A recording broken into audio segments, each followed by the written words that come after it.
Приветствую вас на моем канале. Вначале будет небольшое объявление, и после этого мы сразу же приступаем к сезонному выпуску приготовления кимчи. Сначала займемся, конечно, подготовкой самой пекинской капусты. Все пропорции в этом видео будут приведены на 7 килограммов пекинской капусты. Нам нужно будет капусту немного обработать. Мы надрезаем капусту посередине, в основании, разрываем ее руками. Если нужно, немного обрезаем кочерышку, если она заветрилась. И на каждой половине кочана, которую мы с вами получили, делаем надрез посередине кочерышки в 5 сантиметров. Затем нужно будет хорошо промыть подготовленную капусту между листьев и снаружи. Промытую капусту мы складываем так, чтобы с нее стекла вода. И теперь начинаем заниматься засолкой. Нам нужна будет соль. У меня морская соль, крупная. Вообще можно любую соль. В общей сложности ушел 1 килограмм. Сначала мы берем соль и между листьями капусты ее просто на глаз так горстями засыпаем.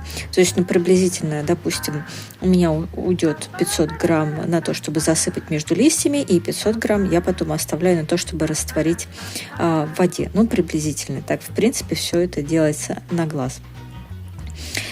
Теперь вот остатки соли, которые остались после того, как мы засыпали между листьями, мы растворяем в воде. Вода может быть холодной или комнатной температуры.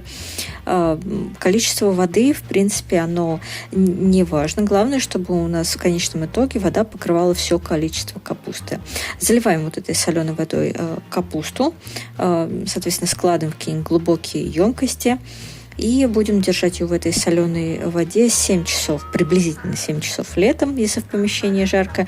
Зимой, если же в помещении холодно, то 12 часов мы его держим, например, на ночь. Вот так вот кладем и выдерживаем. Вся капуста у нас должна быть погружена в воду. Для этого лучше всего положить какой-то гнет на капусту, чтобы она не всплывала по мере засаливания капуста будет уменьшаться в объеме, вода может подниматься, поэтому следите за этим, чтобы вода не выливалась из ваших емкостей. Может, придется немножко отлить. И, как я говорила, в принципе, время нам не особо важно. Важно, чтобы капуста засолилась, то есть, чтобы она размякла, и листья ее вот так вот свободно гнулись, особенно там, где вот белая часть листа. И когда это произойдет, тогда мы вынимаем капусту из соленой воды и промываем ее, чтобы вымыть излишки соли, чтобы она не была очень сильно соленой. И промываем лучше, конечно, дважды, например, под краном, под проточной водой, так хорошо ее прополаскиваем. Потом кладем под наклоном, чтобы вода с нее стекла. И в это время мы занимаемся подготовкой мучной пасты. Это база кимчи. Нам нужна будет мука, либо рисовая, либо пшеничная мука, 3 столовые ложки и 200 мл воды. Все это помещаем в кастрюльку. И нужно будет сначала растворить муку в воде, разбивая все образующиеся комочки, и потом на медленном, слабом, тихом огне мы все время помешивая вот это все, доводим до густоты. Где-то приблизительно густоты киселя или как сгущенки. И потом на это все нужно будет остудить натуральным образом, как только достигнем этой консистенции. И занимаемся теперь пастой, то есть соусом для кимчи.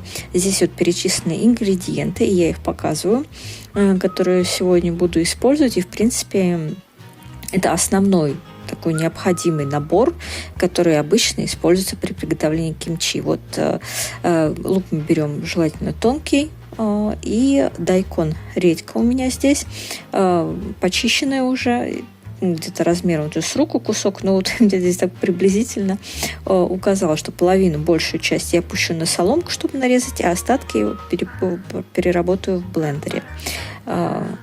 Вот ту часть, больше 250 грамм дайкон редьки, нарезаю тонкой соломкой, сначала тонкими кружками, потом тонкой соломкой. Зеленый лук я нарезаю кусками где-то в 5 сантиметров длиной. И грушу сладкую, лук и дайкон редьку, 150 грамм где-то вот оставшаяся часть куска. Мы нарезаем кусками размером удобным для измельчения в вашем блендере. То есть крупнее, мельче, зависит от мощности вашего блендера. Чеснок я тоже нарезала более мелко. И для облегчения измельчения и имбирь также. Вот я нарезала соломкой, можно кусочками. Закладываем теперь все это в блендер, всю эту нарезанную грушу, имбирь и все остальное. И измельчаем до консистенции смузи. Можно добавить воды немного, чтобы облегчить перемолку, но не обязательно. У меня вот груша была сочная, поэтому так все хорошо перемололось. Помещаю всю эту перемолотую массу в миску, добавляю остывшую мучную пасту. Здесь мы сейчас будем замешивать вот этот соус, пасту кимчи. Все это между собой хорошо перемешиваю. И добавляю сахар. 2 столовые ложки. Мне коричневый, можно любой сахар.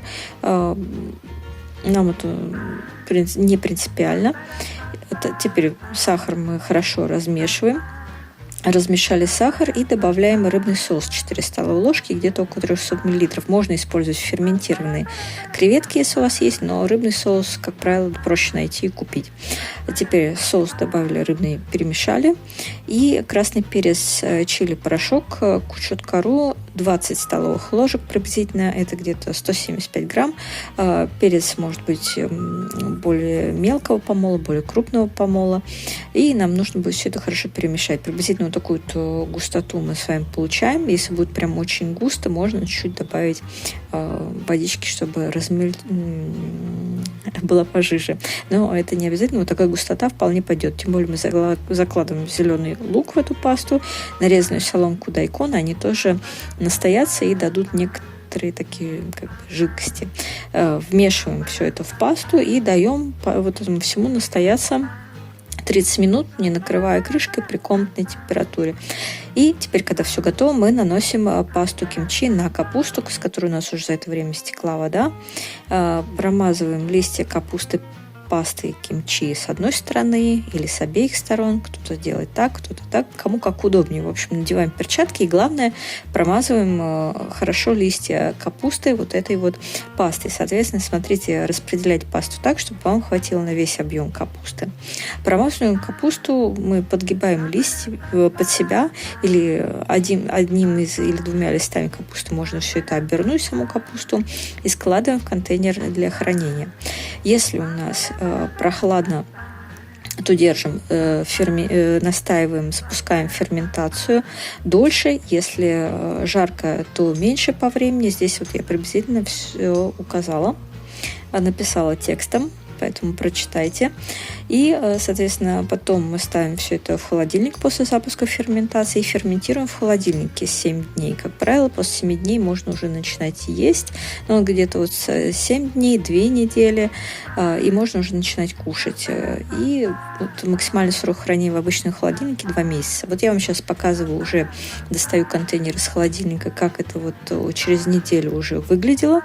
Уже вот сегодня начали мы кушать это кимчи, и сегодня я публикую это видео. То есть уже вот после недели мне уже было нормально по вкусу, по ферментации. Она уже начала быть немного кислой и в то же время острой, то есть так, как и должно быть кимчи. Надеюсь, вам было интересно. Оставляйте ваши комментарии. Приятного вам аппетита!